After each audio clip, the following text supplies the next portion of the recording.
Hey! Where are you going?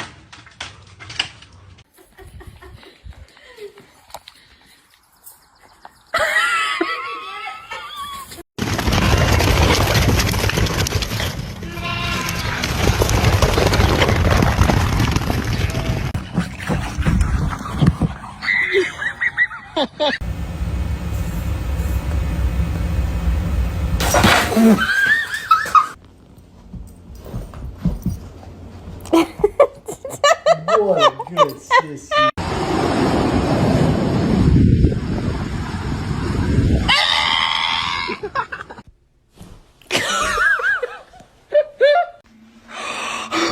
Okay, I gotta make sure I wash this.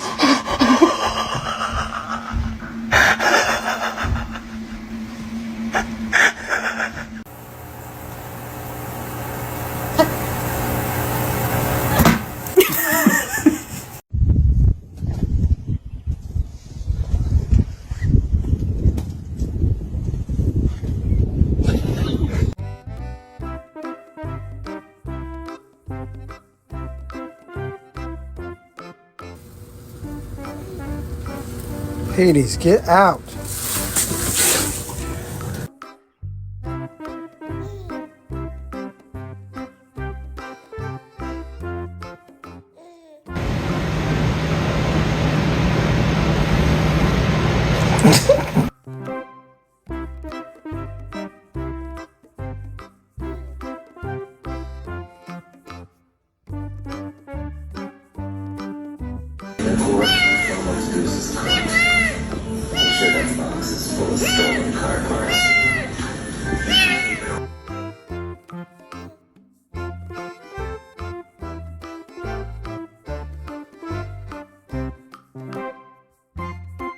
What do you think of the beach, George? Let me see your face. We've had enough watermelon, okay? Nope, we've had enough. Wipe your mouth. Thank you. Autograph the paper towel. Thank you.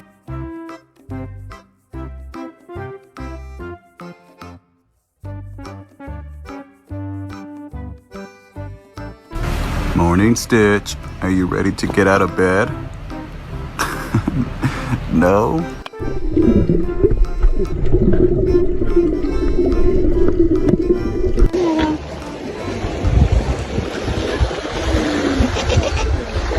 Stop it. Stop. What are you doing?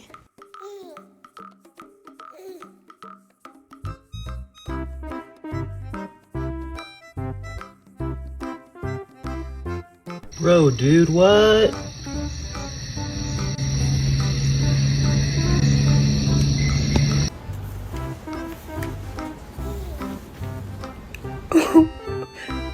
Why are you...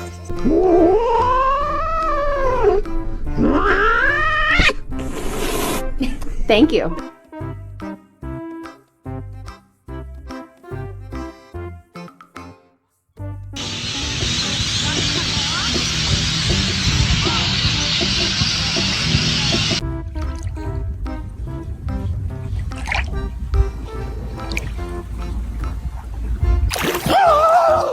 You get ducks out of your garage. Duck laser pointer.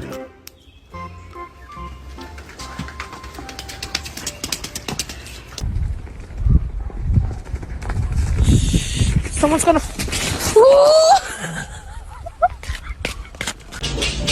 The Trader Joe's...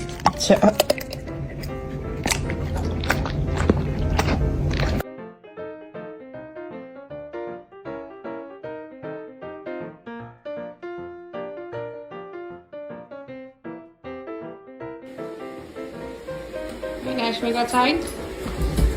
Psych! You can't go anywhere.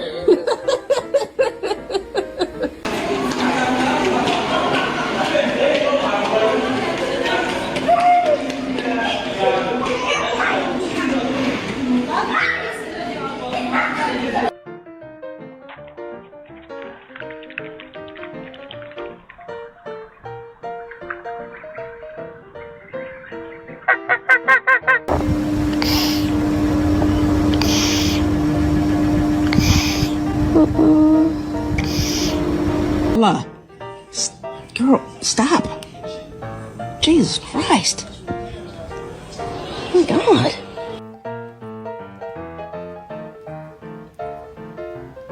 Oh my.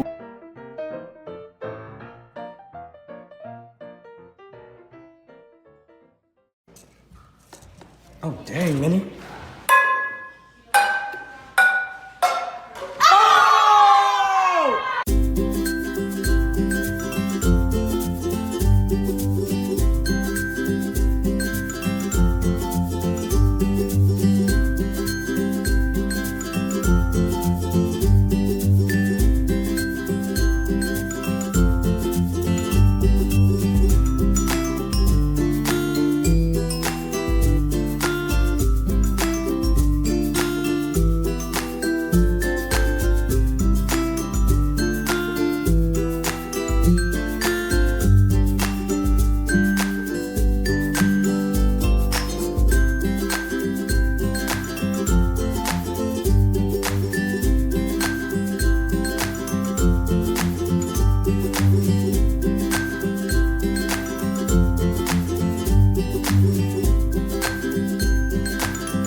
Dear my beloved audiences, today I want to tell you a story, which is called Coda of the Ice. The wind howled across the icy plains of Antarctica, where nothing moved except the blowing snow. Amid the endless white, a small speck appeared, a lone figure trudging against the wind. It was Coda, a Siberian husky with thick fur, ice-coated whiskers, and eyes full of determination. Coda was no ordinary dog. He was born in a research station on the edge of the Ross Ice Shelf. His mother had been part of a sled team used by scientists for transporting equipment across difficult terrain. Coda had grown up surrounded by researchers, machines, and snow. From a young age, he showed incredible strength and an unusual awareness. He was fast, loyal, and clever, everything a sled dog needed to be. The researchers loved him, especially Dr. Elena Hughes, a glaciologist who had come to Antarctica to study the changing ice. She wasn't just Coda's trainer, she was his best friend. Every morning, she would greet him with a smile and a scratch behind the ears. Coda would wag his tail furiously and follow her around like a shadow. They were inseparable. One afternoon in late January, the summer sun hung low in the sky, and the air was unusually warm, just below freezing. Dr. Hughes prepared for a trip to a remote ice crevasse she was monitoring. "We're going to see how deep you can go, old friend," she said, patting Coda's head. She loaded up the sled with sensors and ropes and attached Coda to the front. The journey was supposed to be a short one, just 3 hours across relatively stable ice. But Antarctica is never predictable. 2 hours into their journey, the sky darkened. A sudden storm rolled in with terrifying speed. Wind whipped the snow into a frenzy, and visibility dropped to near zero. Dr. Hughes called for a halt, trying to set up an emergency tent. But the wind tore at the fabric before she could finish. The sled was knocked over, and the equipment scattered. Suddenly, the ground cracked with a thunderous roar.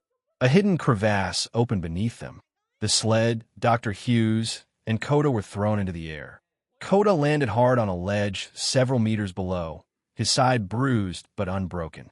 The sled had wedged against the ice wall, preventing it from falling deeper. Dr. Hughes was unconscious, lying awkwardly against the ice with her leg trapped. Coda whined and limped toward her. He nudged her face gently, licking her cheek until she stirred. Her eyes fluttered open, dazed. "Coda," she whispered, her voice hoarse. "Good boy." The situation was dire. Dr. Hughes couldn't move, and their radio was smashed in the fall. Coda knew they needed help. His training had taught him how to find his way back to the station. But could he make it alone, in a storm, injured and without a sled? Coda licked her hand once more, then turned and climbed the ice wall. His paws slipped, but he found grips in the snowy ridges. With sheer will, he dragged himself out of the crevasse and back into the blizzard. For hours, Coda battled the storm. The station was 10 miles away, but the wind made every step feel like a mile. His fur froze, and ice crusted his face.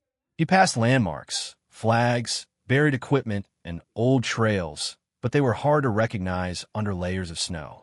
Just before dawn, the station lights flickered through the haze. Exhausted, Coda stumbled to the front gate and barked weakly before collapsing. Inside, the crew heard him and rushed out. When they saw Coda covered in frost, they immediately knew something was wrong. Dr. Hughes was missing. Using Coda's trail, a rescue team followed his paw prints and sled marks back into the storm. It took them 5 hours, but they finally reached the crevasse. They found Dr. Hughes barely conscious, her body cold but alive.